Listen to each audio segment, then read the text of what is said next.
And a very pleasant good evening to you all out there. It is Monday, November 19th, 2018, Thanksgiving weekend here in the States, and you are tuned in to a very special episode of the Connoisseurs of Wrestling.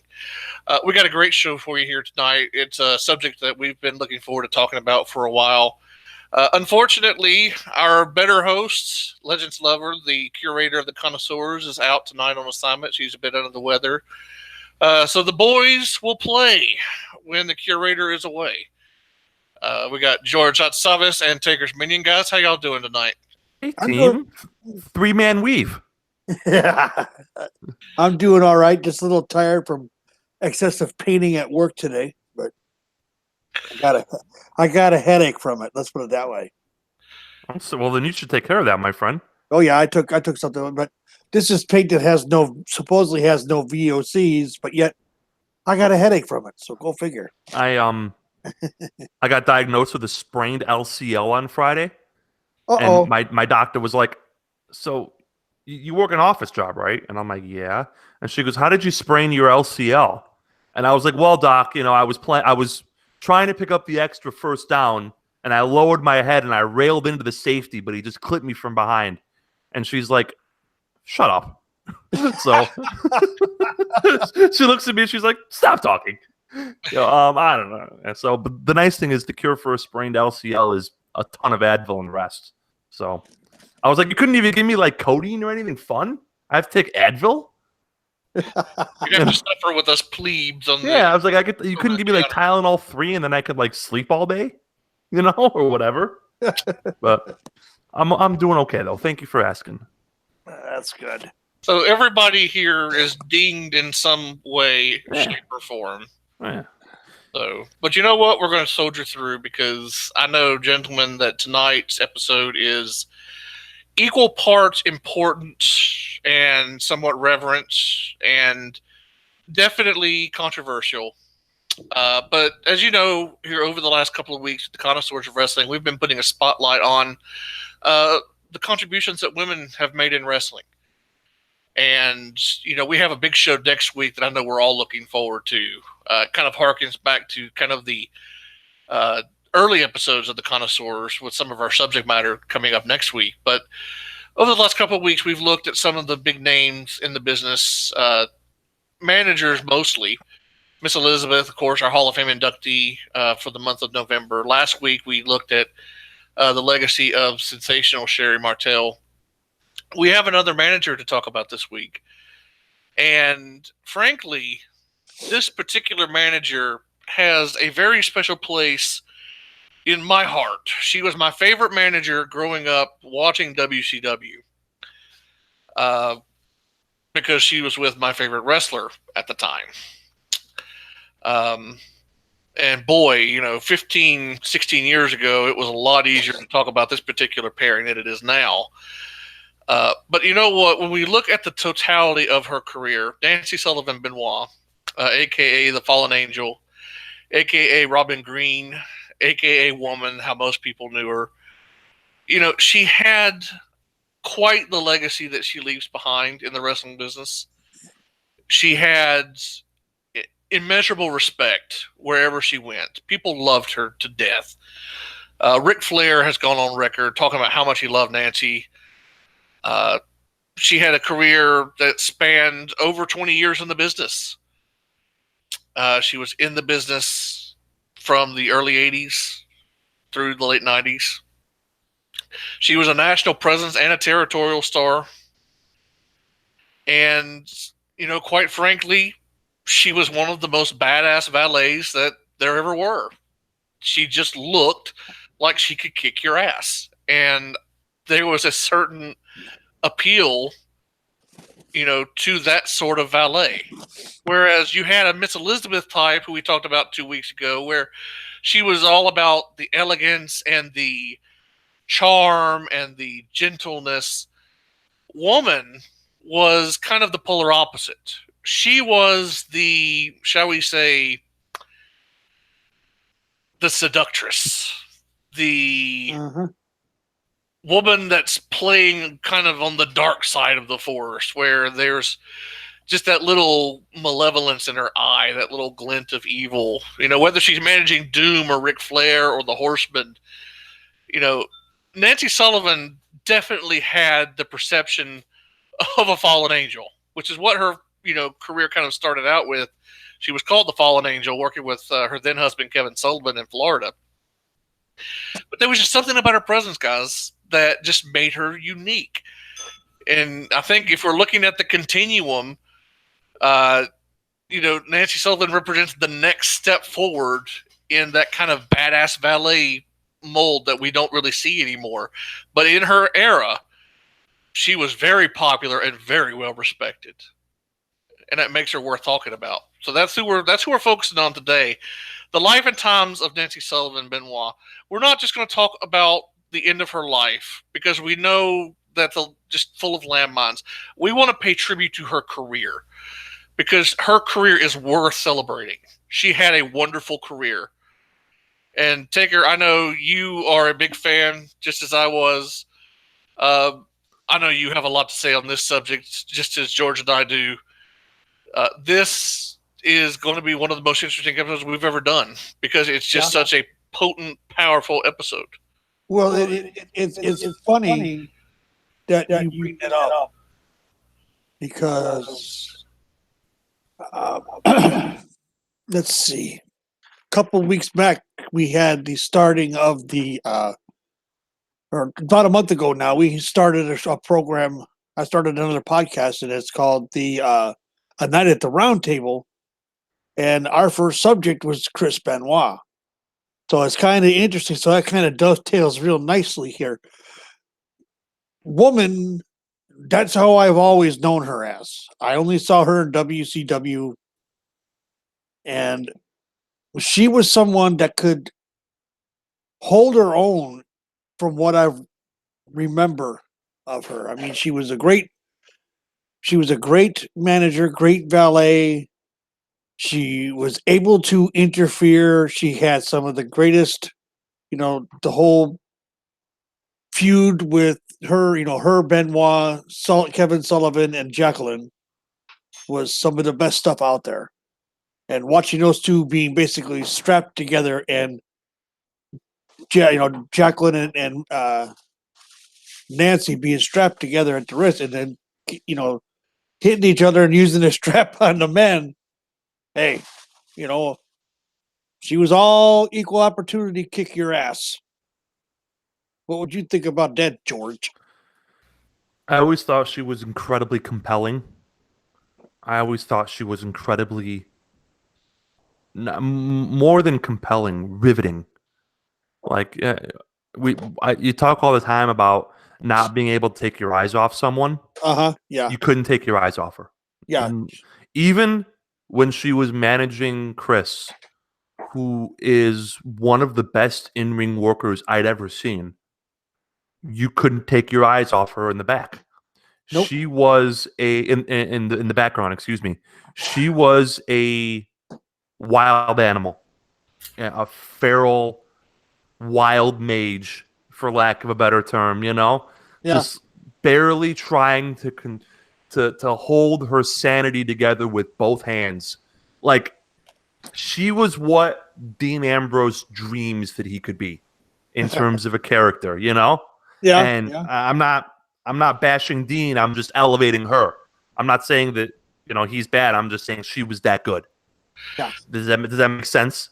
That makes complete sense, because she owned the screen. She owned the camera. Yep. Every inch of it. She knew how to play to the camera, and she could be saying one thing in a promo, saying something in an interview, one thing, but her eyes would say something completely different. I mean, this is also the same woman that during some matches in ECW, for crying out loud, with Sandman and Mikey Whipwreck, Sandman was caning Whipwreck, and they said there was controversy where she became visibly aroused by the beating that was being done to Mikey Whipwreck. So it's, okay. Imagine that. Imagine seeing that. I think there's a term here, and I use this guarded term because of the obvious reasons, and we will touch on those reasons later. But whenever you looked at, especially Nancy post WCW, her first tour there, when she went to ECW, and then when she came back to WCW in the mid '90s, I think the best word that could describe her was almost dangerous. Like she had a dangerous look about her, and that's what made her and Chris work so well together. Chris Benoit was kind of like the silent assassin looking character. Like he had very few words, but you just knew that there was something decidedly dangerous about him in the ring. I mean, he's called the Crippler. Obviously, he's going to be a badass in the ring. But then you put him with Nancy, who Nancy almost has this feline quality where it's like she's just stalking you outside the ring. That presence is just, I don't know. It was just a dangerous package, but not dangerous in the terrifying sense, dangerous in the seductive sense. It's so hard to put into words. It's like, imagine like an 80s romance thriller. You know, one of those R-rated movies that your parents wouldn't let you watch. I got the perfect analogy for Nancy Benoit during this era, during this time. Go for it. It's the Sharon Stone. There you go. Yes. That's a good one. There you go. That's real good. The Sharon Stone of professional wrestling. That's an unbelievable. I'm pissed I didn't think of that. I'm pissed I didn't think of that myself, man. That's awesome. And all of a sudden, I was just sitting here and just like, bing, the light went on. It's like Sharon Stone. Yeah, you know, that's a perfect. That fits her because what was that? Fatal Attraction. That's the Sharon Stone I based Nancy Benoit on, is the character Sharon Stone played in Fatal Attraction. Yep. There was Nancy Benoit was femme fatale. She was the Sharon Stone from that movie in professional wrestling, and she could nail that down better than anybody that's in the business before or since. Yeah, it was like almost like a basic instinct type character there with her. It was just that was it. That was the show, Basic Instinct. Thank you for the correction. Oh yeah, okay, yeah, with Michael Douglas and yeah. So yeah. It was. She just had that real visceral, deceptive look about her at all times. Like, it's funny, you see pictures of her backstage, and she just looks like, the girl next door, smiling. She just looks, like such a pleasant person to be around. Then you see her persona in the arena, and it's like, she's going to gouge your eyes out. Like, she's going to kick your ass. And not only is she going to do it, she's going to enjoy doing it. It's just such a, I don't know. It was just a perfect package for the Horsemen in particular. This was kind of the last hurrah of the Horsemen when they were taken seriously before the NWO kind of killed them off as a group. No, really? Well, shit happens.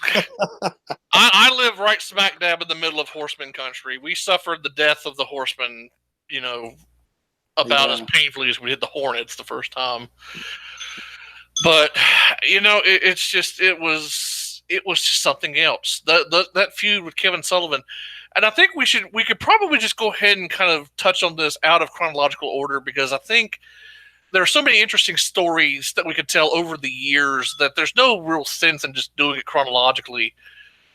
You alluded to the Kevin Sullivan angle that Chris Benoit and Sullivan had in the summer of '96 into '97. Right. What people may not know today, because, we're talking about 20, 22 years ago, which is just mind-bending. I can't believe it's been that long.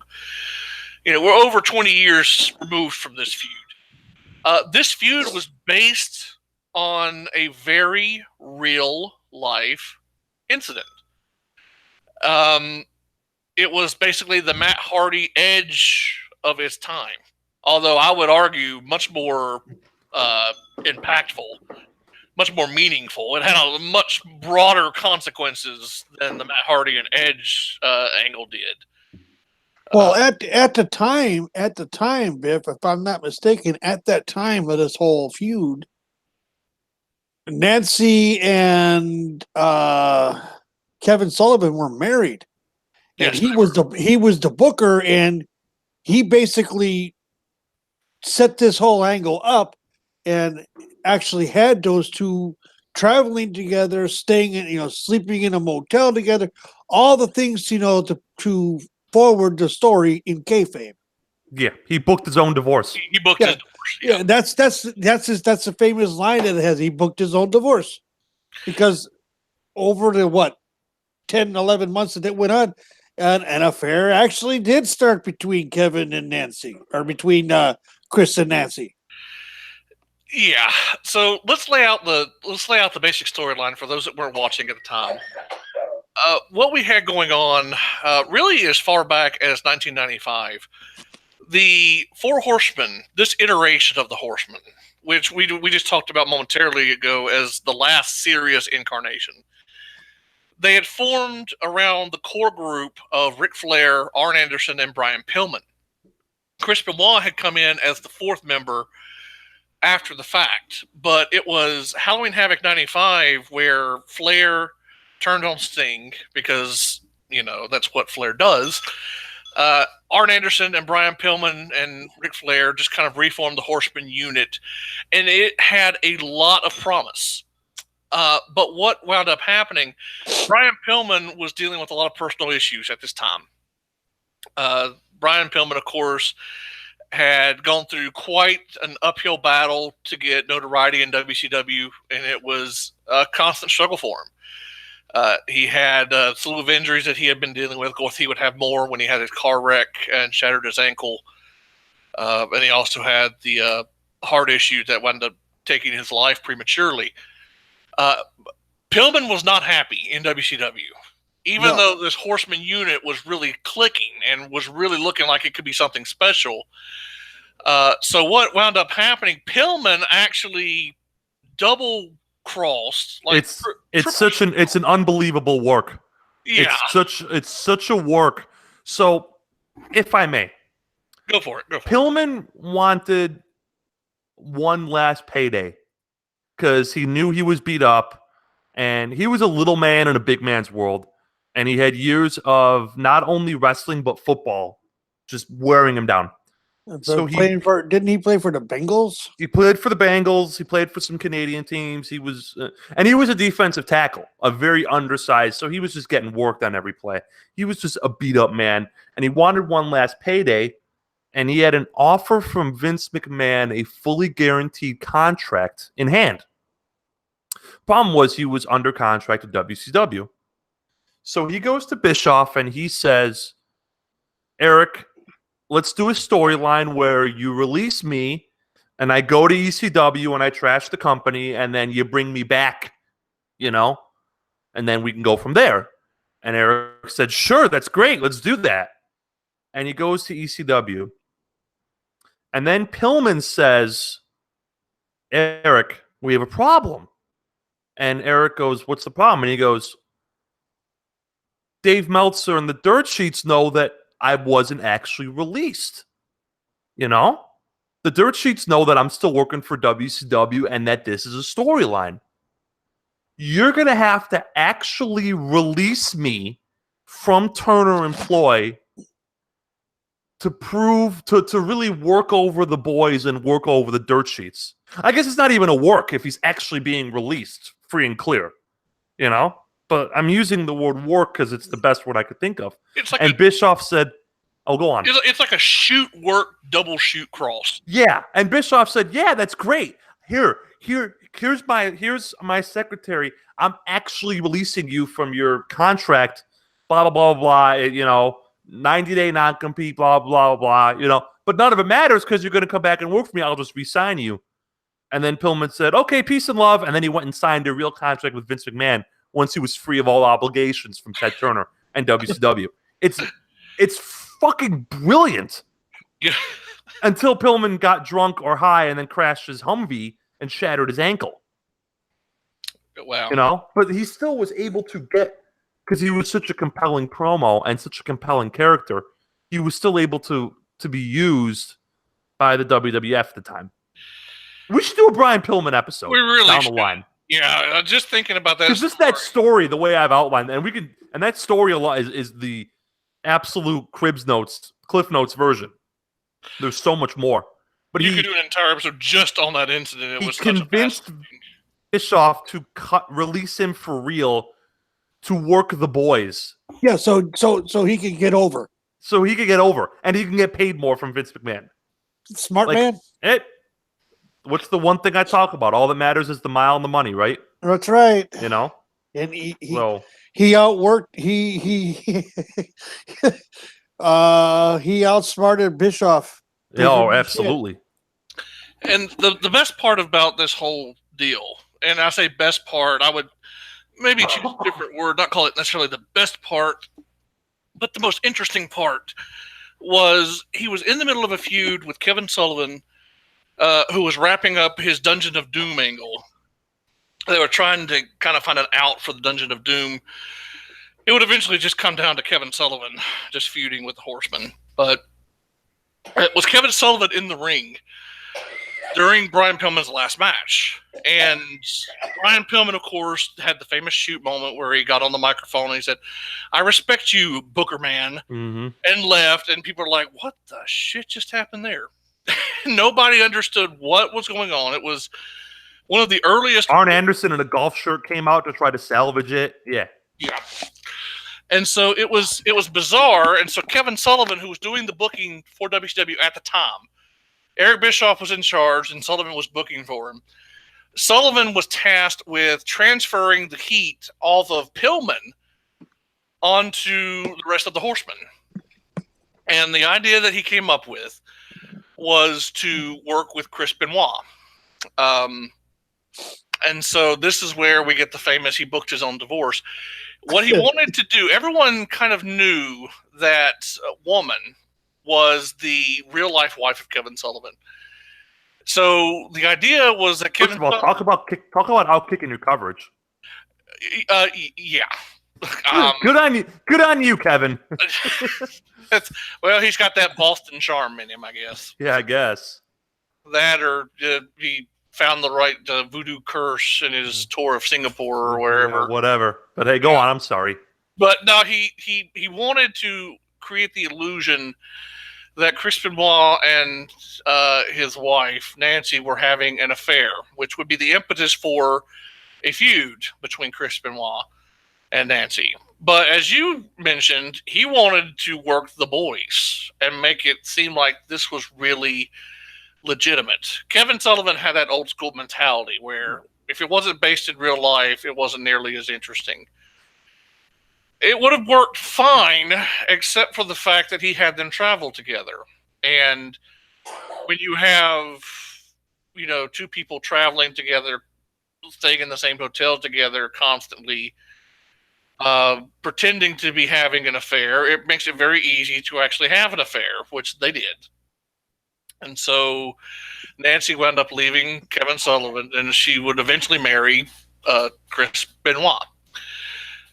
Unfortunately, they had put so much energy and time into this feud that Kevin Sullivan now had to wrestle the man that literally stole his wife in real life. And so they engaged in some of the most brutal, garbagey brawls that you will ever see. They were work, shoot, work type matches, too. But you know what? In fairness to Kevin, he was a professional. I mean, they were stiff. But Kevin Sullivan was stiff, and Chris Benoit was stiff.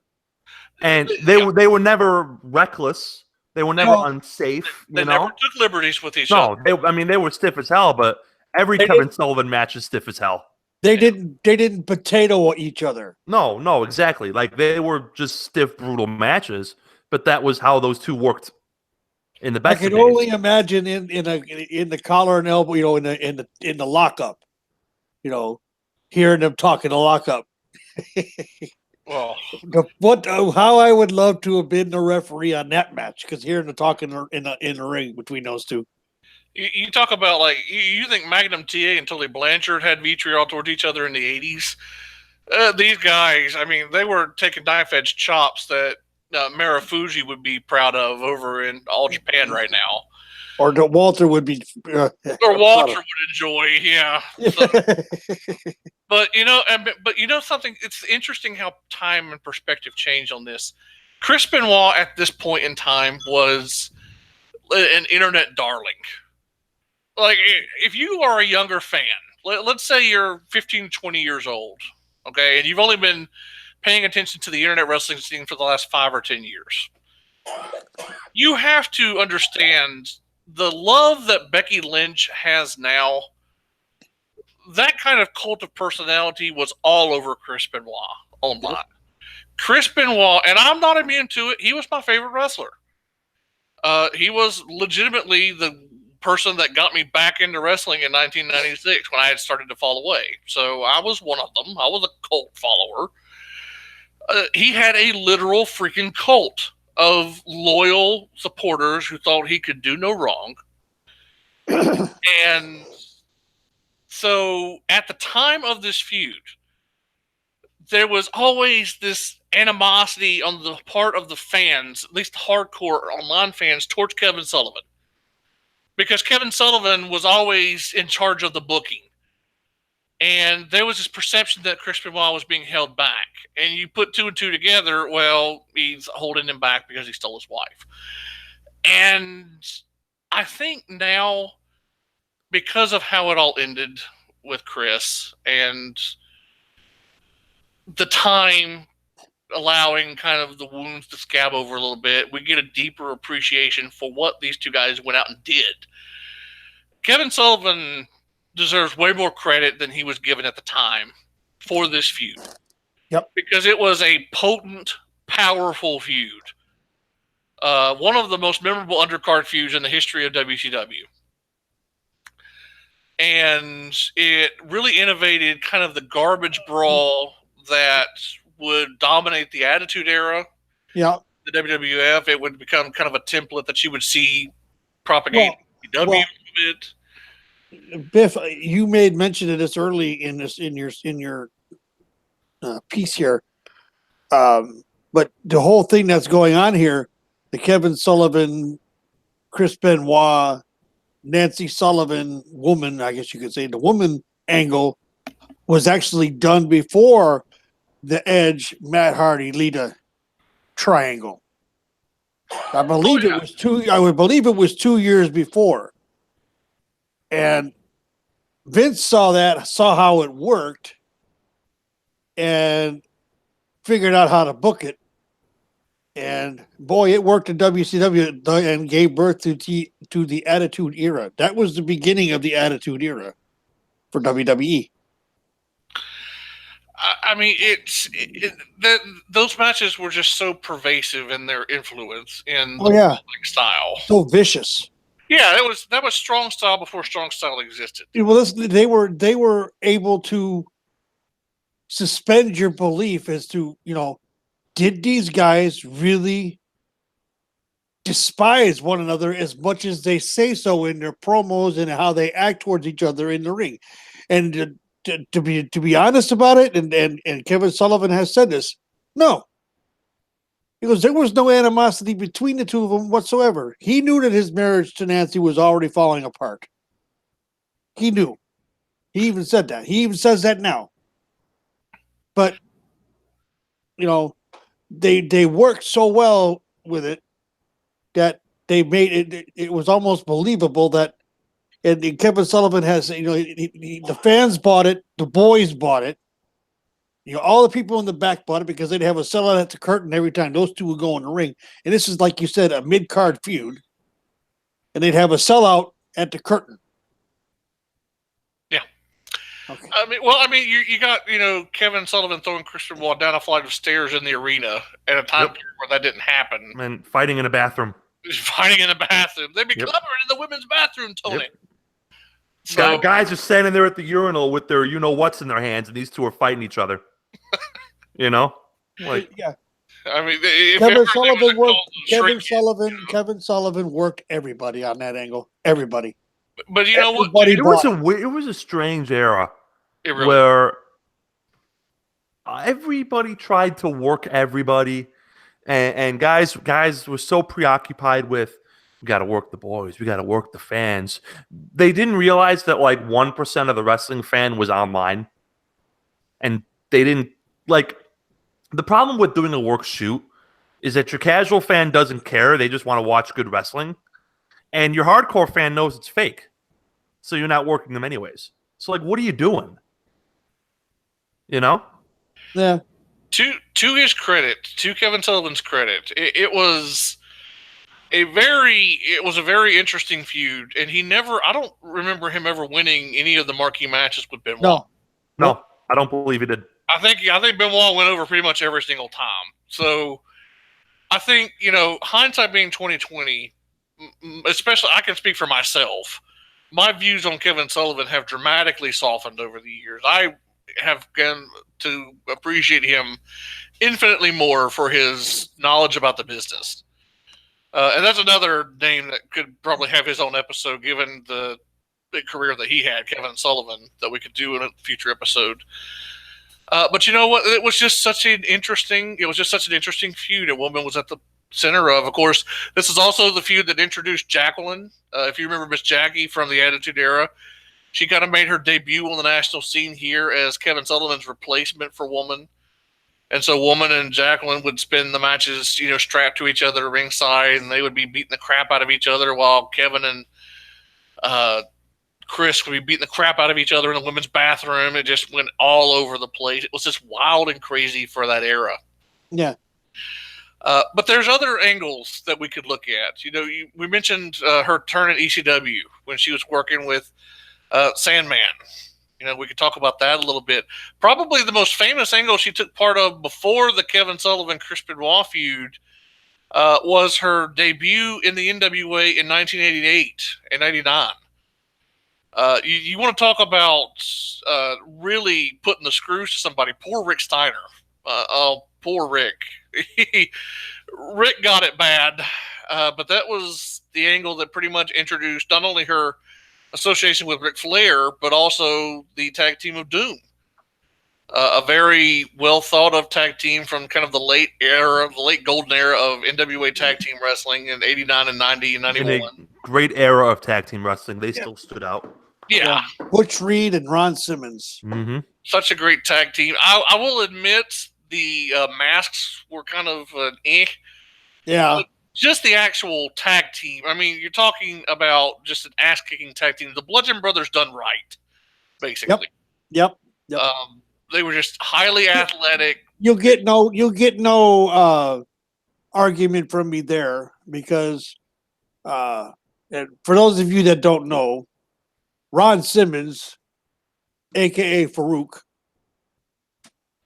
and Butch Reed were a couple of tough, and I mean tough, built like brick shit houses and tough wrestlers.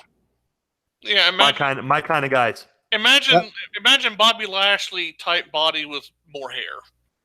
That's basically Butch Reed and Ron Simmons in '89. Yep. Just absolute world wreckers. And I mean, you had to be in that era. I mean, just think about the tag teams that are in that era. The Steiner brothers are going to beat the piss out of you. The Road Warriors, I mean, that's their entire MO. They beat the crap out of you. You've got Sid Vicious and Dan Spivey running around as the Skyscrapers. You got the Samoan SWAT team. You're mentioning, listen to all these names. These are all tag teams that would just beat the shit out of each other. Yeah. I mean, not what you have today of all the hoo, look at me do the moonsault, kiss my ass. Please. No. These are ass kicking professionals.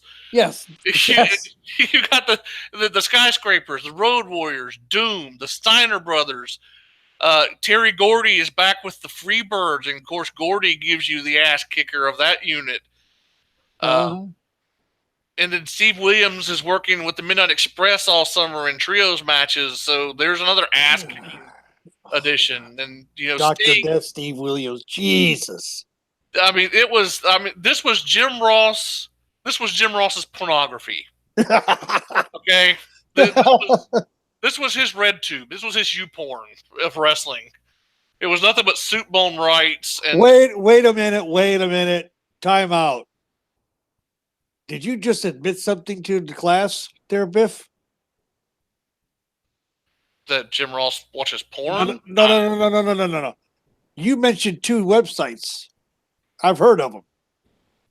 I've heard of them as well. Oh, okay. I thought maybe you partook. Well, no, I'm not saying that. If I had like Nancy's, porno warehouse off of Springfield Avenue in Charlotte, that's one thing. I'm talking Big about. fan. Yeah, tremendous. So I was just going for the generic site. I had to pick. I know. You opened that door and it was there. I was like, oh, I can't let this pass. I can't let this pass. You're trying to trap me, and I will respond that anyway. But there was just a lot of teams in that era that just got off on just pulverizing their opponents. They just ground them into silly putty. And Doom was every bit the equal of their peers in this era. Yep. So I guess, am I the only one that knows the story of how this went about? Or, George, do you remember the Robin Green angle? I do not, my friend. Do tell. So essentially what happened, and to understand this, you have to backtrack a little bit. Rick Steiner, Scott Steiner's brother,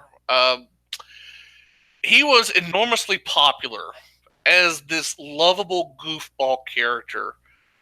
The dog-faced gremlin. The dog-faced gremlin. The closest analogy to him would be, if you remember the character of Eugene, except Eugene was more openly special needs, whereas a dog-faced gremlin, it was more alluded to that he had mental issues. I think the storyline explanation, he had been in a car wreck and it had kind of scrambled his noggin a little bit, and he was never quite right. So that was kind of Rick Steiner's MO, even as he's working with Kevin Sullivan. This is another Sullivan booked angle. They were part of the varsity club. Yeah, that's another. You're going to notice a pattern of Sullivan popping up on this episode a lot because he booked a lot of this. The Rick Steiner was in the varsity club with Steve Williams, Dr. Death, and Mike Rotunda, and Games Master Kevin Sullivan. This was kind of like the replacement unit for the Horsemen when the Horsemen disintegrated in '88. And Rick Steiner was kind of treated as the whipping boy of the group. They kind of abused him. They kind of treated him like dirt. And so finally, Rick Steiner kind of stood up for himself, and he became a hugely popular babyface. Yep. I mean, Jesus H. Pat Patterson would have a field day. I mean, they went banana for this guy. And I'm not even kidding. If you want to see the loudest pop of your life, it's on YouTube. It's on the WWE Network. Starrcade 88 from the Norfolk Scope. Rick Steiner is challenging for the television title against Mike Rotunda.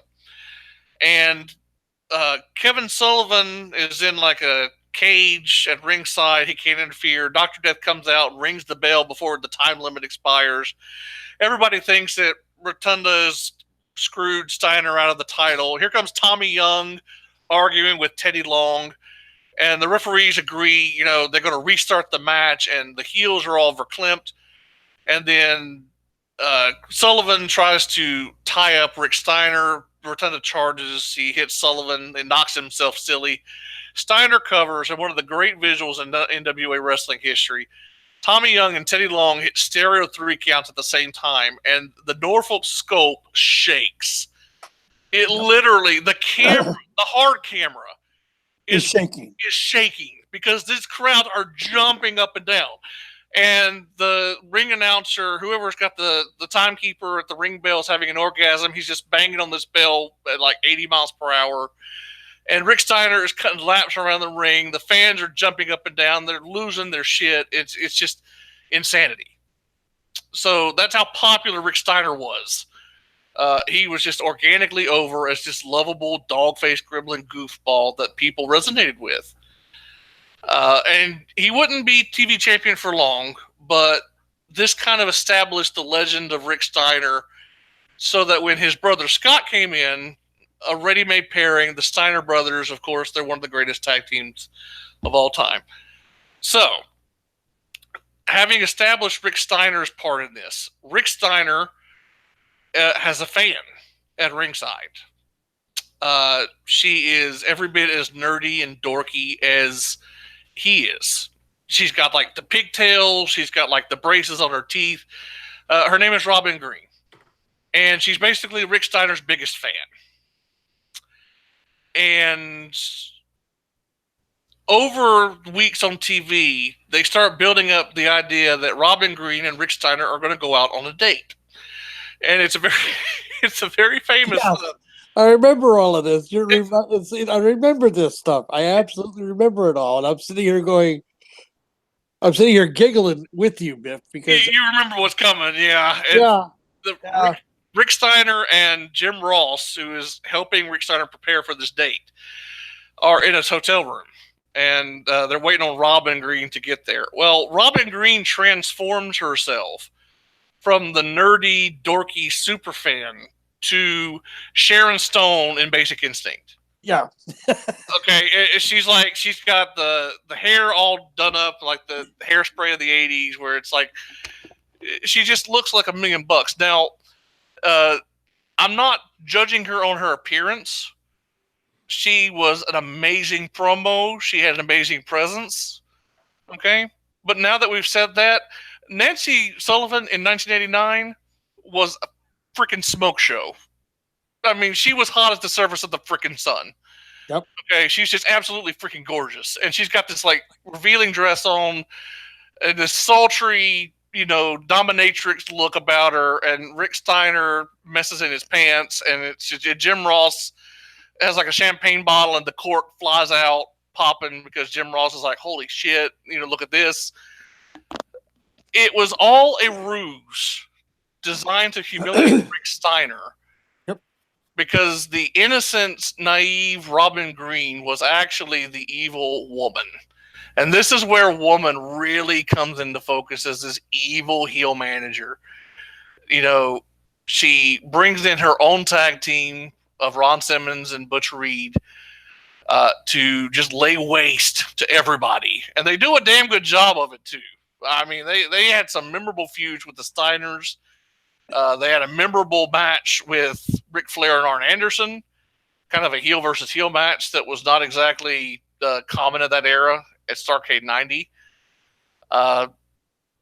She was just incredible in the role. But I will never forget, she was Robin Green up until she betrayed Rick Steiner and became, Sharon Stone of the 80s. Just this evil woman. But my God, was she gorgeous. And you could just tell that this was someone that you didn't want to screw with because she can betray you in a moment's notice. Made a perfect pairing with Ric Flair. This is when Ric Flair and Nancy first started working together. Ric Flair was known as the dirtiest player in the game. And without the Horsemen to back him up, at least for most of 89 and into 90, Nancy Sullivan kind of became his it's almost his backup in a sense.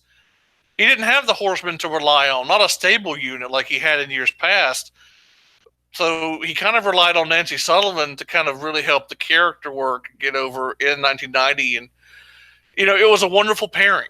That's why Nancy Sullivan was a valet for the Horsemen when she came back to WCW in the mid-90s. Ric Flair loved her. Arn Anderson loved her. And she just had a great rapport with them. And, it's not just the Miss Elizabeth types that get over. There's something to be said about the women that look like they could kick your ass. And here again, Nancy Sullivan is just proving without a shadow of a doubt that she could kick your ass if she wanted to. So, I mean, it's a great summer, 89, to watch NWA wrestling. This is the peak of Ric Flair as a babyface during this stretch. And I would argue it's the peak of Flair at his absolute apex of in-ring ability. Yeah, I would agree with that. Between the funk stuff and the dragon stuff, I mean, Ric Flair's 1989 is one of the best years anyone has ever had in this business. Well, yeah, I mean, yeah. How many 5-star matches did he have that year? You know, all of them. No, I don't. I mean, yes. My favorite of them all, as much as I love the Steamboat matches, the I Quit match with Terry Funk that ends with Buddha and Sting running in and doing work, like that's good stuff, you know. All from the famous Clash of the Champions in New York at Rome, New York. Yep. That was good. The ending of the '89 Great American Bash, where Rick and Sting tried to cut the promo, and then Muda and Funk kept running back in, and they kept restarting the brawl over and over. That was great fun. Terry Funk nearly killing Ric Flair with the pile driver on the table, of course, was back in the day when the wrestling could be awesome like that. And by the way, you know, just 3 of the greatest wrestling matches in the history of the business happened before that with Flair and Steamboat. Yeah. And those weren't even, because you talk about those 3 matches, that trio of matches, yes, they were some of the greatest works of art that were ever put out. But Steamboat and Flair both have said some of their best matches were in the late 70s and early 80s. Before that, on the house show circuit. Yeah. There's no film of it. They would go 80, they would go 60, 90 minutes Broadways. And they said it was just some of the greatest work. He said they both have said it's just too bad there's no film of it. Could you imagine if they were to uncover like a 8mm film of Steamboat and Flair from like '81? Oh God! Just tearing it down for 90 minutes. I mean, you think Kenny Omega and Kazuchika Okada could go for 90 minutes? Imagine Flair and Steamboat in '81. I mean, that would be a treat. That would be an absolute treat. But yeah, if you have never watched the NWA from the summer of '89, you definitely need to get on that, because that's some of the great wrestling action from that era. It's as good as it gets. It absolutely is. Yeah. Well, take a minute, guys. Take a minute. And, you know, and then we'll get back to the Benoit, Nancy sure. Benoit. The middle of the 3 matches, the second match.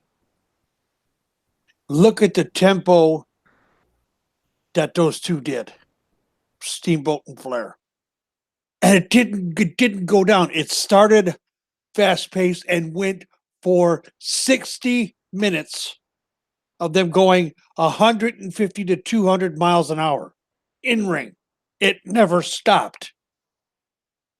There were no rest holds. They were just boom. They were just going boom, boom, boom, boom. How could anybody do that? In today's time, you would not see something like that. Nowhere. Jim Cornette used to complain that Steamboat and Flair were too perfect. And he's like, he's almost begging them, hey, throw a mistake in there, guys, so we know that you're human. So that shows everything you need to know right there. Cornette's right. They were too perfect. And my favorite is that they called 90% of that on the fly. Yeah. Flair talks about how he would just look at Steamboat, and then he would look at a different part of the ring, and Steamboat would know what to do. They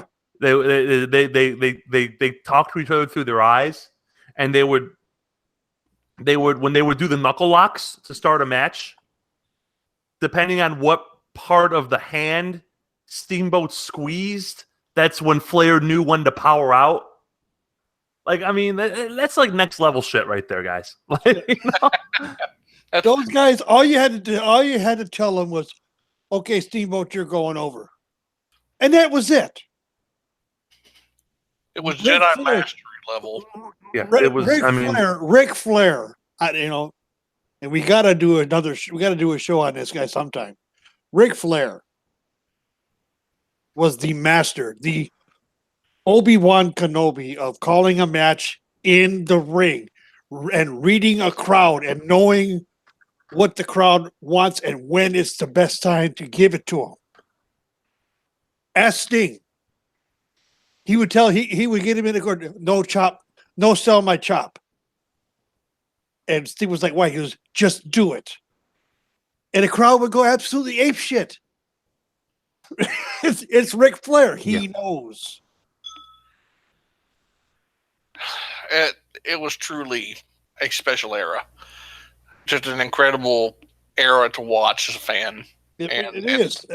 So many matches back then were called on the fly, in the ring, listening to the crowd, giving the crowd what they want, knowing when to give it to them. Yeah, because you had Flair, you had Steamboat. That was probably Lex Luger's best year in the business creatively in ring-wise, 89 to 90. Yep. He had a great run as a heel U.S. champion. You had Brian Pillman, who we talked about earlier. He debuted in 89. And he would have a great early career in WCW. Of course, Sting, the great Muta. Yep. Terry Funk being just amazing. Of course, you had the Midnight Express still hanging around with Jim Cornette. All the tag teams that we laid out. I mean, 89 in NWA was just absolutely fantastic. One of the best years qualitatively there's ever been. But, we could talk about Nancy Sullivan's contributions to that. She was really kind of at the forefront. She replaced J.J. Dillon in 89 as kind of the central heel manager. It was her and Gary Hart. Yep. Were kind of running neck and neck there. She had a big role to play in 89. Of course, we could talk a little bit about her debut. And we mentioned Kevin Sullivan. And I think that it's important to kind of lay out some of what happened with Kevin Sullivan in the early 80s in Florida. Because at the time it was so controversial. Kevin Sullivan, for those that are not familiar with his characterization, he was basically it was supposed to be alluding to the idea of him as a devil worshiper. Mm-hmm. Now, Kevin Sullivan as a Satanist? Yeah. Now, he never actually came out and said he worshipped Satan. It was all illusion. Like, he would take bits and pieces from the Eastern religions that he would learn about when he would take wrestling tours over to Malaysia or Indochina, wherever he went. I forget where all he said he had gone. He'd gone to Burma at one point or Thailand. And he would learn about some of like the indigenous religions over there, and he would take bits and pieces and kind of use that in his spiel. And the idea was to create the illusion that he was a devil worshiper, but never actually come out and say it, because that would have caused tremendous problems locally in Florida. Florida is very conservative in areas, which is why this angle worked so well. But be that as it may, talk about groups like Abu Dhabi and the Tree of Woe and just all of these different things that we have in wrestling parlance now comes from this angle that Sullivan did. And then he was, he going over the top with it. He had like the gothic makeup on before that goth was a style. He would carry snakes out to the ring. Of course, the purple haze, his kind of heater coming out of the ocean in the gloom. One of the all-time creepiest wrestling segments ever filmed. Mark Lewin. It was just an incredible, dark, money-drawing faction.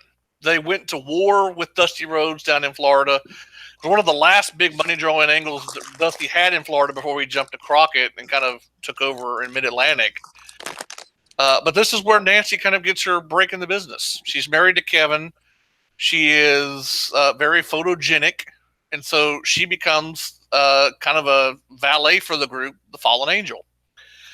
And of course, you have the pictures of her from the magazines of the era. She's got the python wrapped around her. She's in the bikini with the chains, kind of got her all chained to Kevin Sullivan or whatnot. This was just an over-the-top, crazy angle by 1983, 1984 standards. But you know what? It worked. It drew a lot of money. Kevin Sullivan and Dusty Rhodes made dump trucks of money off of this angle. So, controversial, yeah. Borderline poor taste, yeah. I don't think you could do that kind of angle today. No.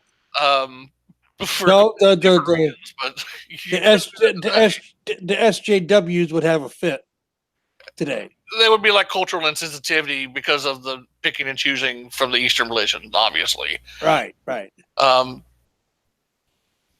it was just such a weird angle. But you know what? It worked.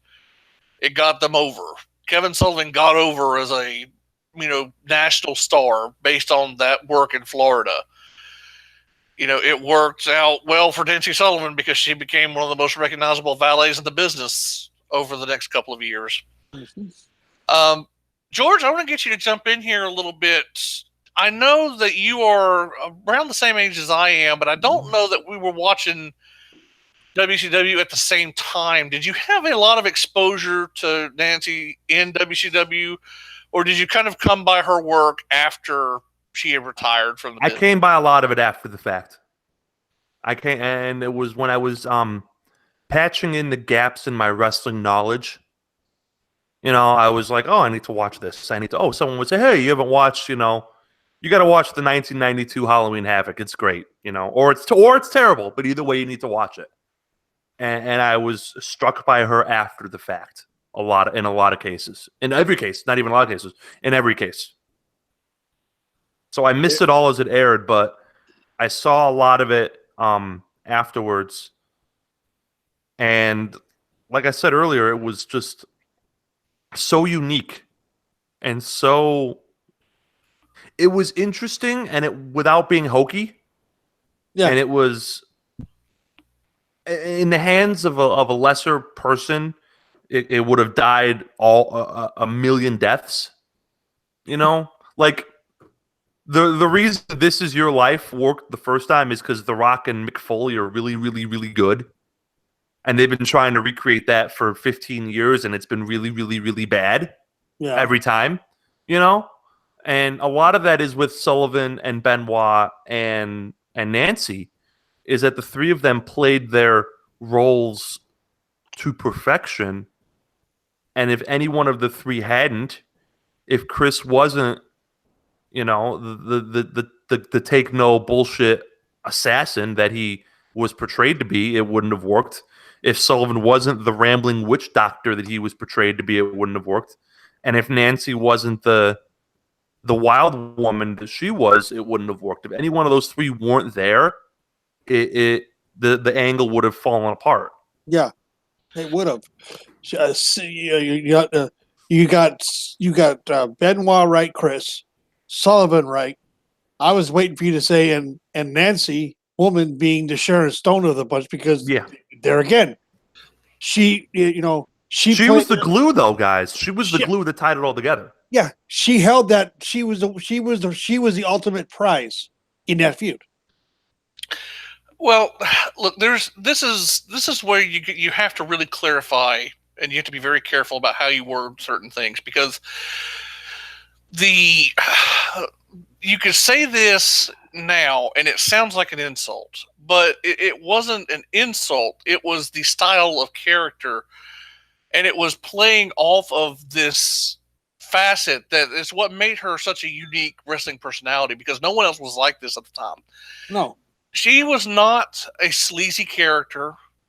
She was not like, we're not talking like the airhead bimbo archetype that permeated the Attitude Era. That's not what we mean when we say a sexy character, but her character was based on sensuality and a certain sex appeal. It was the forbidden fruit appeal of Nancy Sullivan. That's what she was drawing on. And, that was very, very unorthodox for that era of wrestling. Yes. Now, it worked better in the NWA because NWA was a bit grittier than the WWF. WWF was very much PG cartoonish. The NWA still had an edge about it, but even then, there was a sharp contrast between Ric Flair talking about servicing 40 women in a limousine out back That was, just Flair being Flair. Now there's something else when you have a woman coming out that's, just looks like a dominatrix for hire in Vegas.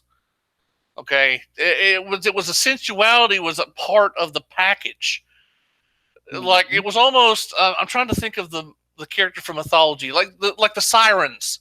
Yes. The sensuality is intoxicating, but if you get too close, you're doomed. Yeah.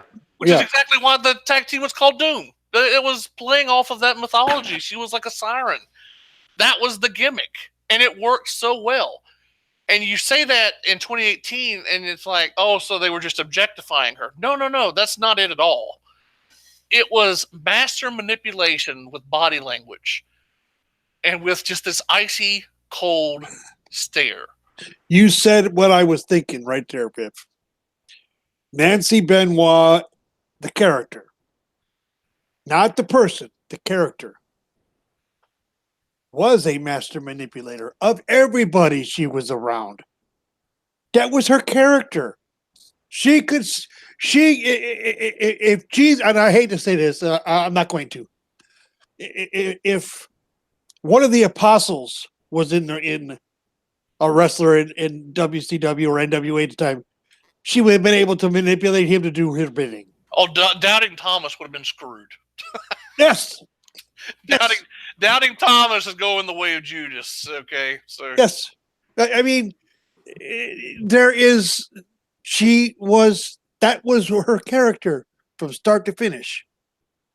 Like I said, the Sharon Stone of NWA, the master manipulator of everybody she was around. She could get them to do whatever she wanted them to do. And make them believe it was their idea in the first damn place. God, she was good. She was so good. And it plays into what we were talking about earlier. That she just looked like a dangerous person. And a dangerous, seductive person. And that is so rare in the history of wrestling. Those types of characters do not come down the pipe very often. Like we talked about kind of some of the appeal that Sherry Martel had last year, especially with Shawn Michaels. But this was Sherry Martel on crack cocaine. I mean, let me use a better euphemism there. Yeah. This was like Sherry Martel on steroids. Yes. This was Sherry Martel with the volume cranked up to 20. Yeah, but the difference was Sherry Martel was always on the promo. She was a bit of a screamer and loud, whereas Nancy was soft spoken, quiet, and dangerous. Yes. She took a page out of Jake the Snake Roberts' book. Mm-hmm. Speak softly. Speak softly. Carry a big stick, and Chris was the big stick. Yes, he was. No, I mean, he was though. You know, he really was. He was the big stick in that regard. Yeah. And if you ever doubted it, he could arrange a demonstration with those knife edge chops he used to throw. Oh God, he would make Walter proud. But like, I'm sorry. Go ahead, George. A true manager accentuates his or her charge's strengths and negates his or her weaknesses. You know, and she was perfect at that for Chris. Absolutely perfect. Agreed. And I'm not going to pretend like it's not uncomfortable to talk about Nancy and Chris together in the business. It is.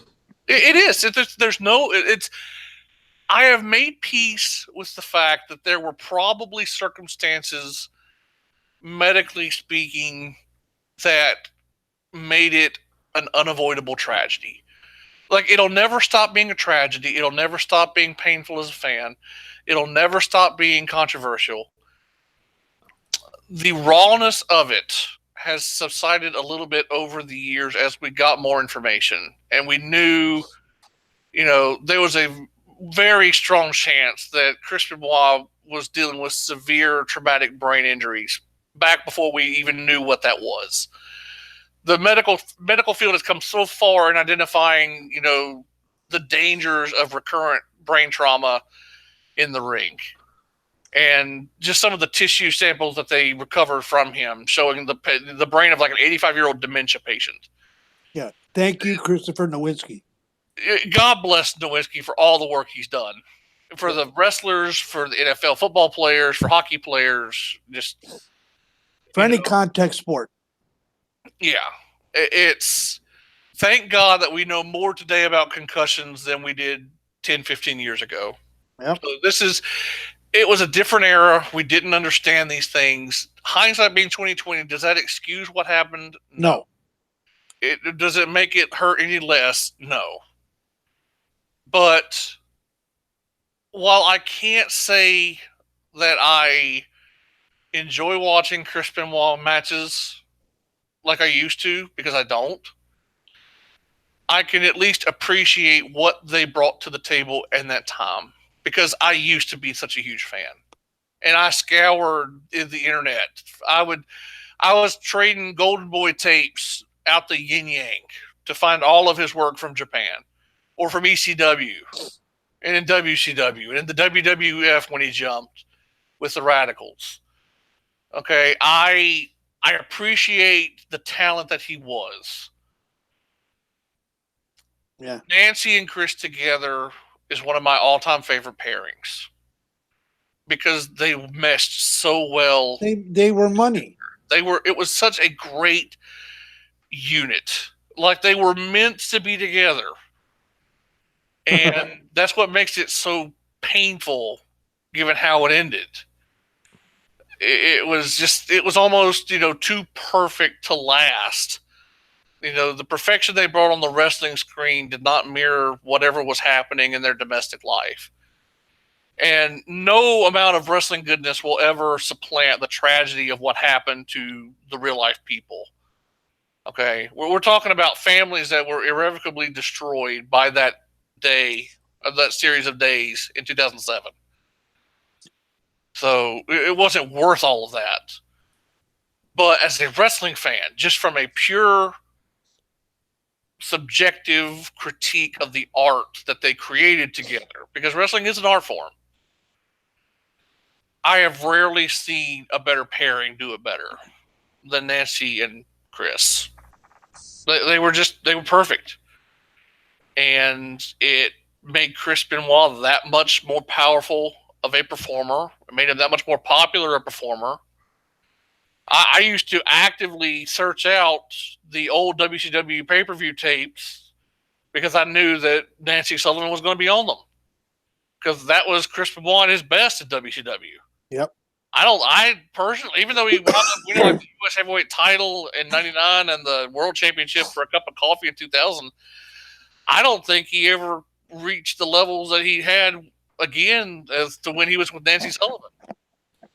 When she left because of the stuff going on with Kevin behind the scenes, he never really recovered from that in WCW, I don't think. Personally. So, it was kind of downhill from there for him in WCW. Now, he had quite a WWF career, and she was never really in the WWF. She had a few cameos, like at WrestleMania 20. She was in the crowd. She came in the ring after the match where he won the World Heavyweight title. But, that was a huge part of Chris Benoit's character. She did a lot of great work with the Sandman in ECW. She did. That's kind of like a lost era of ECW, those early 90s before they kind of gained their cult following with guys like Sabu and Taz coming in. She was part of that first generation, that early ECW incarnation. But she did some great work with Sandman there. And she made Sandman a household name in ECW too. Sandman had a hell of a career after she left.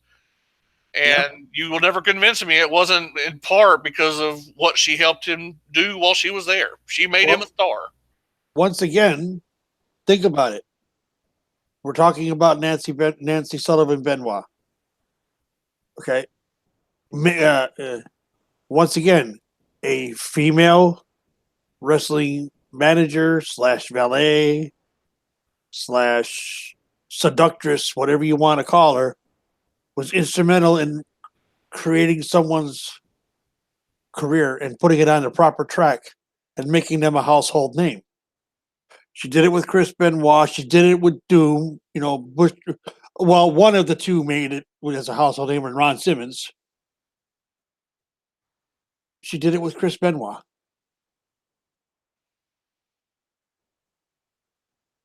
She helped Tommy Dreamer indirectly get over as a character. She as did. A face. Absolutely did. She helped Shane Douglas get over.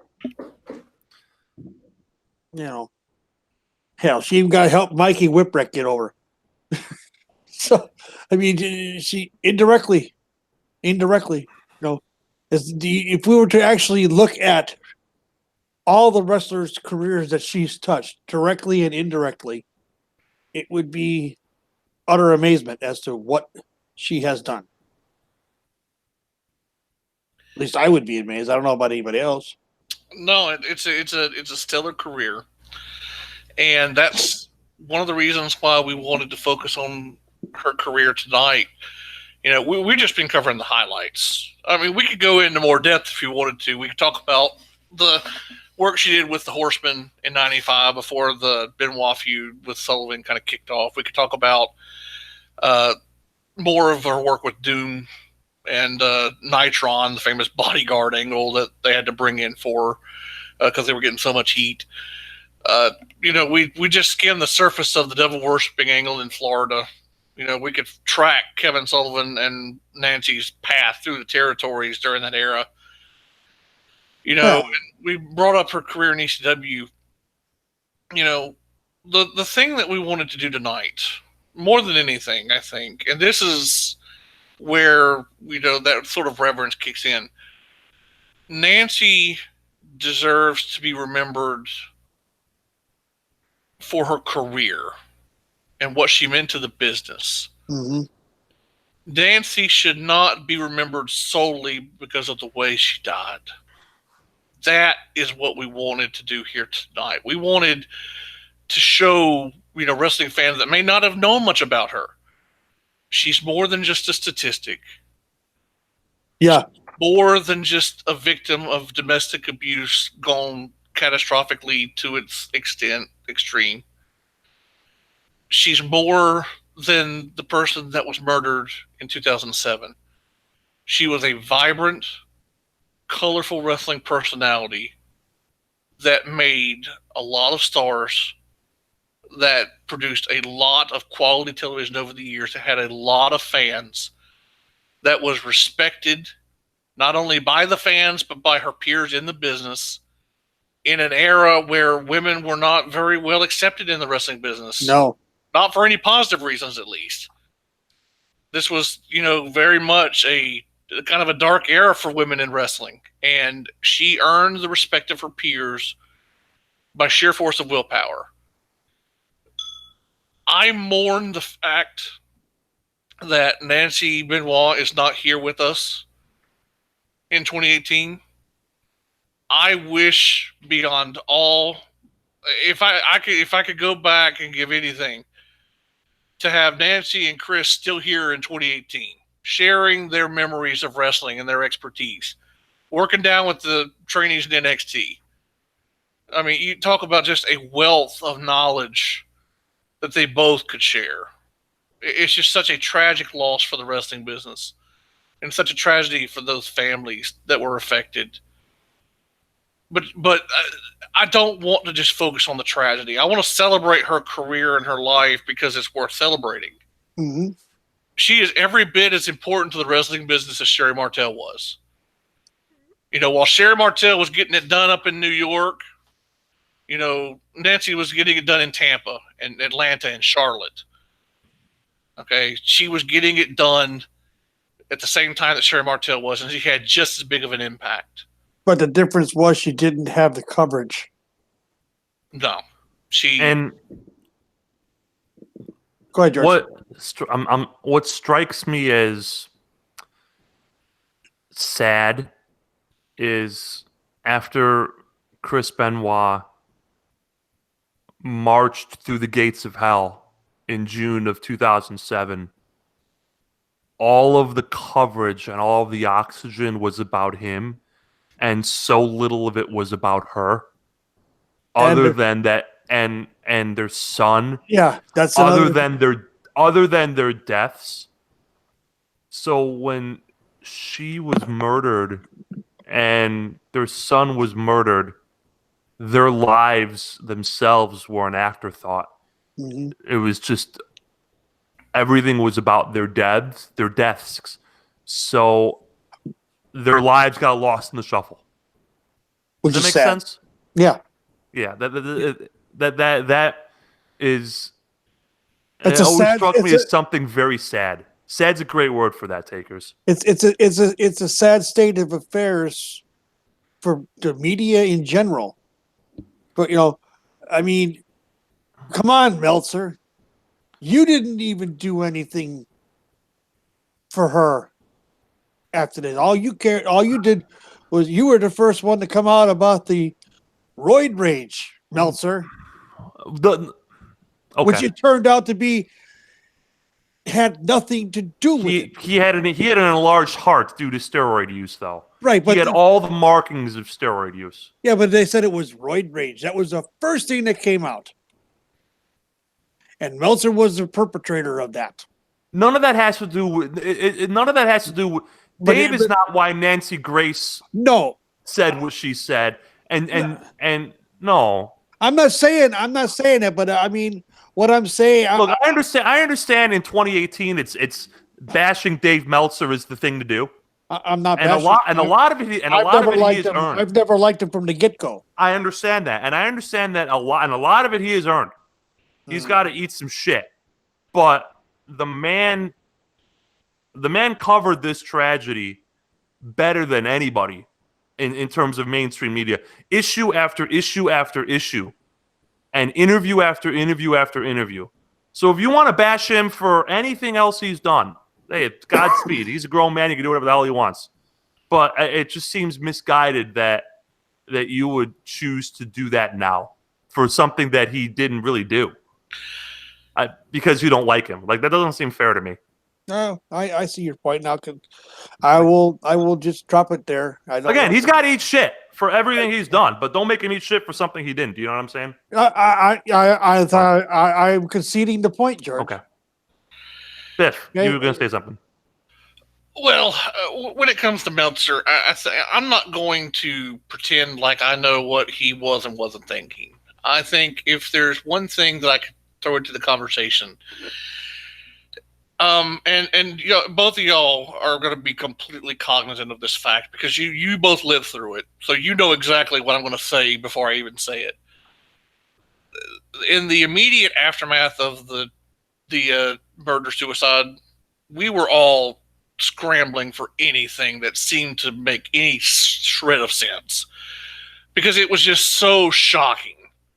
And it was like the last possible thing that could have ever possibly happened. Mm-hmm. It's like and we didn't know about the brain issues for several months until after it started gaining more traction in the media that this was actually a thing that we needed to be paying attention to, not just in the Benoit murder, but in combat sports and contact sports in general. There was just so much that didn't make sense about this case that it was almost like people were clinging to any answer, however irrational or illogical it might have sounded or been. It's like I can't sit here and say like any one person at that time had the answer because nobody did. And I think as much as Meltzer was probably guilty of it, we all were guilty of it. We just couldn't wrap our heads around this incident. And, maybe the steroid thing was a way for some people to try and cope with the fact that, a guy that everybody idolized in the business did something so horrible. I don't know. And I think that's part of it.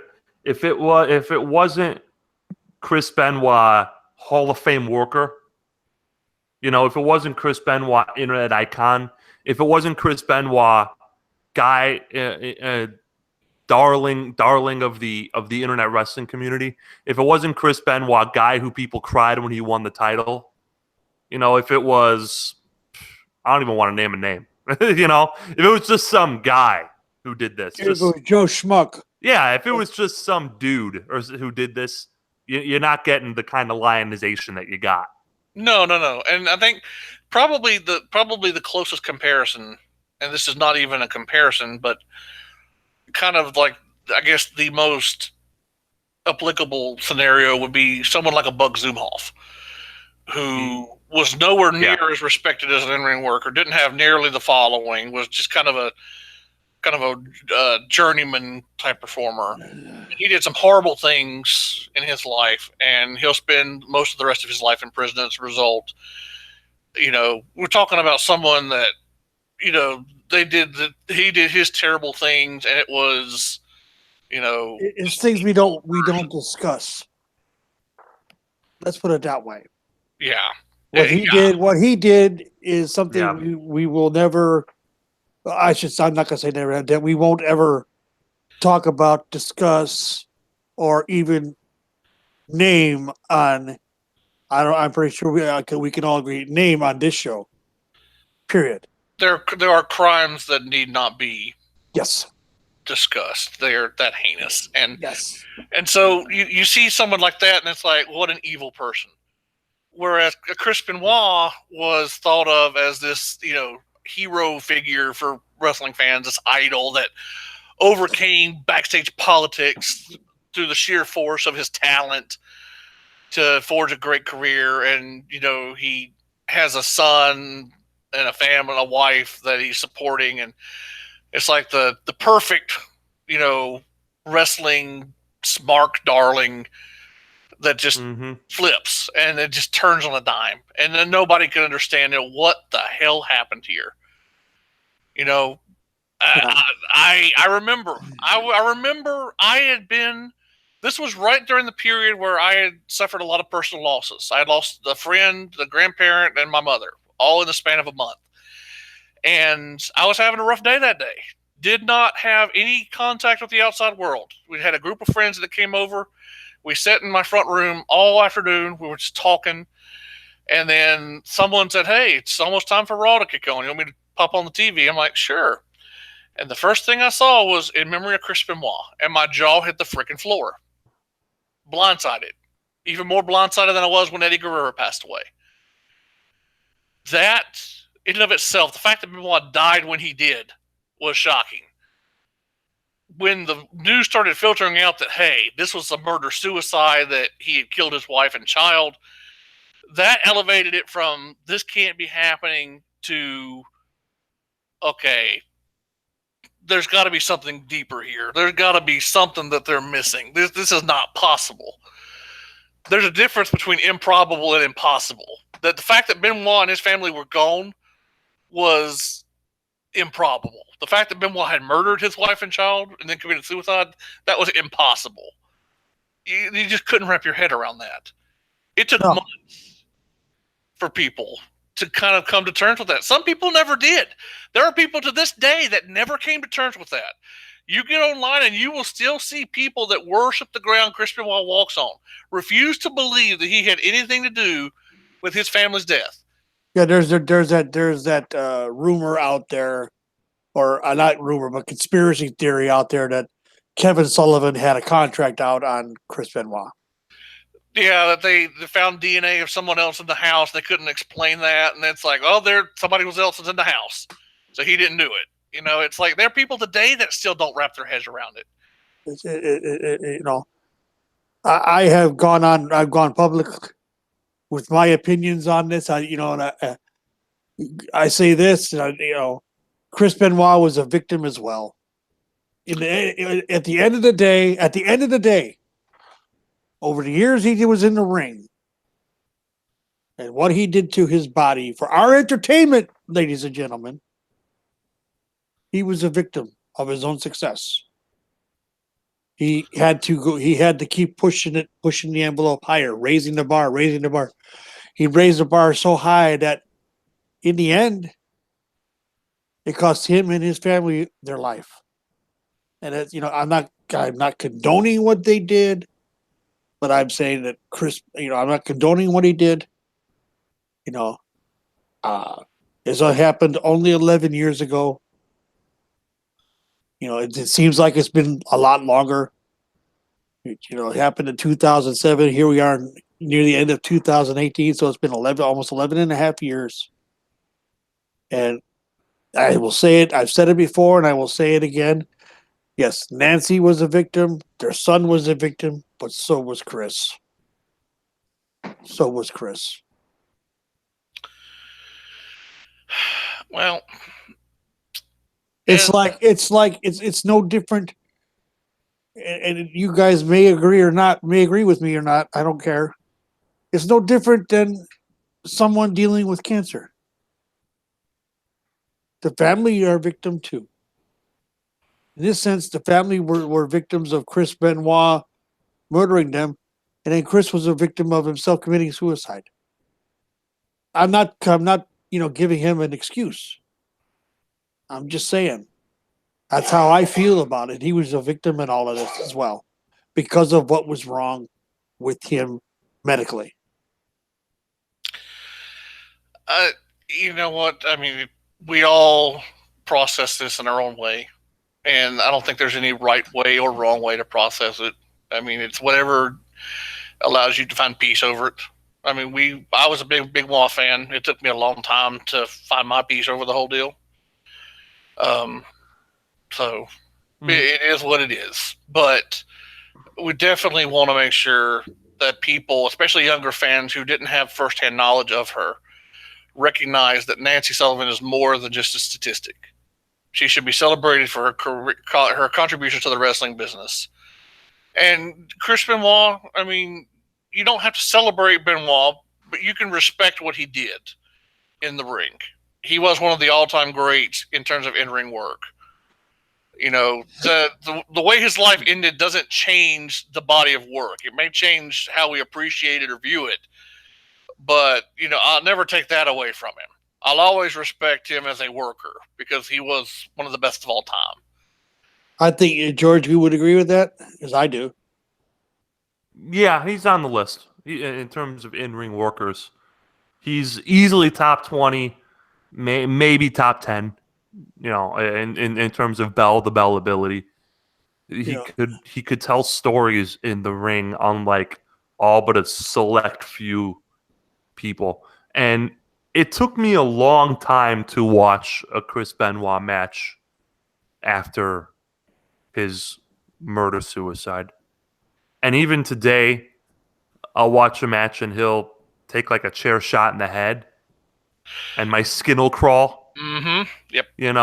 Or he'll do that idiotic headbutt, that diving headbutt, and I'll just shudder. He had a match. He's in some of my favorite matches of all time. Benoit and Angle versus Edge and Mysterio from SmackDown 02 and the Super J Cup. And we've talked about all these legendary matches. But it's very hard for me to suspend my disbelief and get immersed in the match. And obviously everyone else's mileage is different, and I'm not passing judgment on how you choose to consume him one way or the other.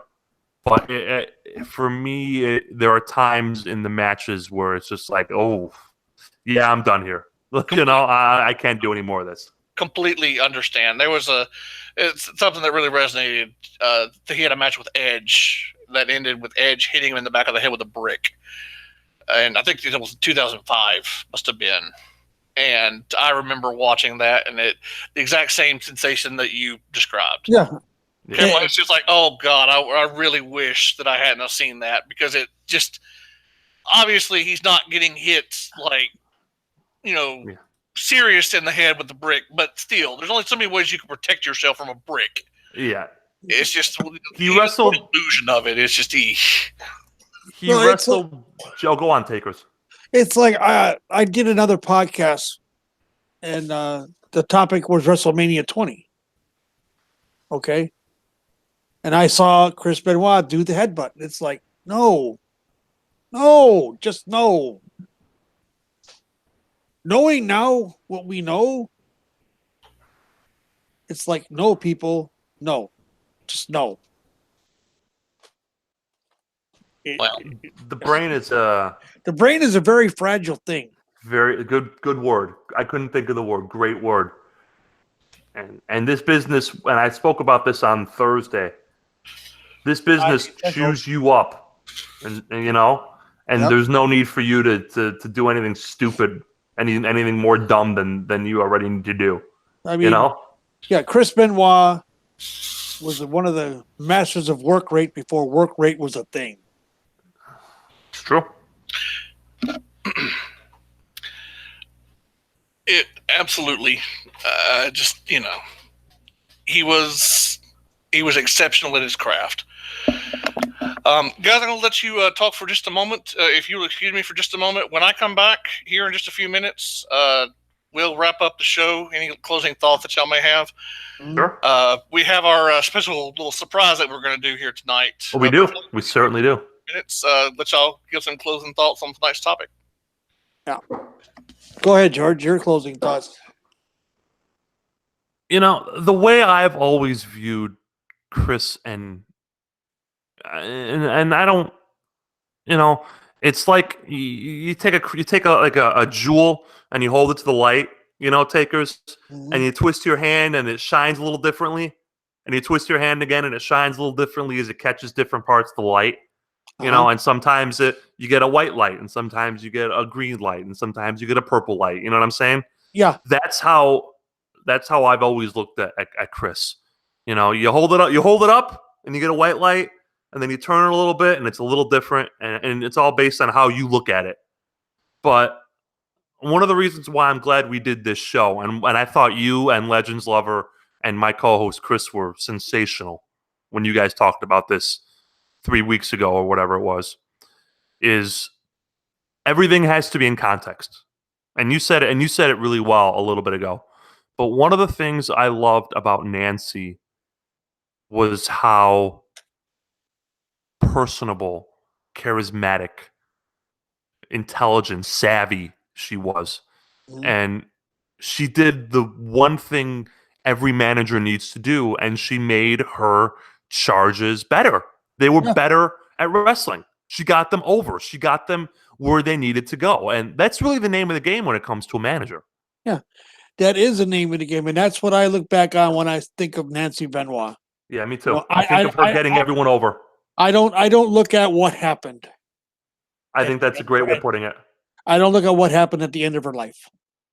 I look at everything she did in ring throughout her career. I think she stepped away from the business because she just didn't want to be around it anymore. We never did understand why she just disappeared. Because, 1 week she's there, and the next week she's gone. Yeah. And there was never any explanation to it. She just wasn't. She just retired. And how many times have we seen that? In all the years we've watched wrestling, how many times have we seen that? Doesn't happen often where someone just gets up and leaves. You're 100% correct. But when it happens, it's a big deal. Yep. Especially now with the internet being so what it is. As little as 10 years ago, you were lucky to have a handful of shows like ours, and you had to pay for your airtime if memory serves. Yeah, I'm sure you did. And now, you really don't have to do that anymore. Anybody can start up one of these shows that they want. So, but like I said, Nancy was a victim. Their son was a victim. The whole family was a victim. There are victims on both sides. The Benoit side, the Toffoloni side, which is what Nancy's maiden name was. There are members of her family that still, can't believe that they believe, that's the last thing he would have done, Chris. And, with what's come out, they're at peace with it. And that's all anyone can do is let it go. That's, I said some things I probably shouldn't have said. And if I offended you, George, I apologize. No, of course not. No, you not at all, my friend. But I am like that. You know that. If I offend anyone, I apologize for it. You didn't. You didn't. So no need to apologize, my friend. Never. Okay. You're my man. You're the Godfather. You're Don Vito. You know that. I try. I try. You know, sitting there petting the cat on your daughter's wedding day. All right, I'm going to break up the mutual love affection here, and no, here's Tom Hagen. Yeah, hey, I'm Kragan from SVU is what I am. All right, what you got for us, my friend? Detective Munch. Do we want to do the little special treat that we talked about last week, or should we wait until LegendsLover comes back? Why don't we wait till she's back? Sure, let's wait. Yeah, that sounds good. We'll go ahead and wrap up here then for this week. I dumped a little bit of barbecue on my keyboard and messed with my volume, so I had to kind of step away and clean it up. That's what I get for trying to eat and do a show at the same time. So I apologize for that. I'm a professional over here, proving it every single day.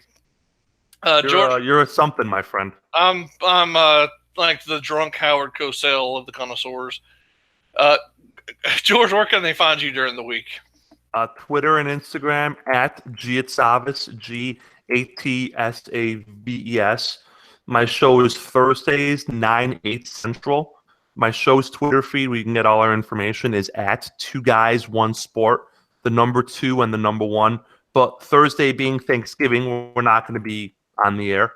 And the Thursday after that, we will be on the air, but I will be in Florida. So Chris will be on the air with someone. Or maybe by himself. We don't really know yet. But we're not on the air at all Thursday for Thanksgiving. And in 2 weeks' time or 10 days' time, we will be on the air, but I will not be on the air. But you should listen anyways. You know, or not, and then you can prove that I am a draw. No, I'm just kidding. You should listen. Wow. You should listen. Wow, just put yourself over there. No harm over Chris. You know, I am a draw. Prove that I'm a draw, but you should listen. Taker, where can they hit you up during the week, my friend? You can find me on Twitter at Takers_Minion. That's MINION. Give me a follow. Shoot me a tweet. You know, I do respond. You can also catch me on Saturday mornings. Normal times, 11 a.m. Eastern, 10 Central, for Shooting the Breeze with my partner in crime, Mr. Dr. Senju, where we talk about anything and everything wrestling related.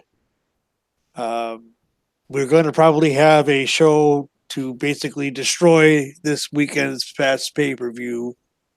I have my opinions on it. You'll have to wait until Saturday to hear them. You can catch me here on Monday nights, of course, with George, my lovely wife, LegendsLover, and, of course, Biff. And tomorrow night is the return of One Night at the Round Table with LegendsLover, myself, and Crazy Chris Colgan, George's counterpart from Two Guys, One Sport. That's where we're going to be talking about. Are you guys ready for it?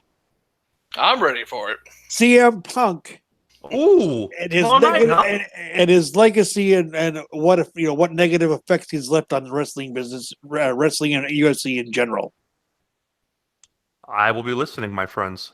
So yeah, that was going to be at 8 Eastern, 7 Central tomorrow night.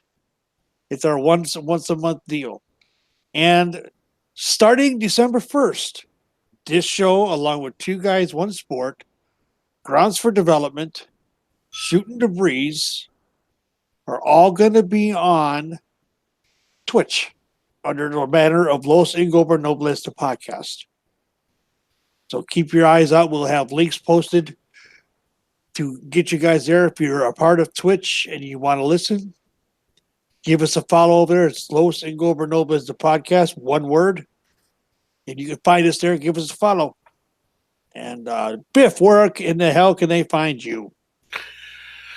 Well, you can find me on the Twitter machine at Real Deal Biff. You can find me at seats during the day, daily and nightly threads, generally complaining about Nia Jax these days. Luckily, it looks like she didn't hurt Bailey or Sasha too badly tonight, so that's one for the queen of screw-ups. But can you tell I'm antagonistic towards Nia Jax? Sorry, she popped up on my TV screen and it triggered me. So they need a trigger warning whenever she's on there trying to injure people.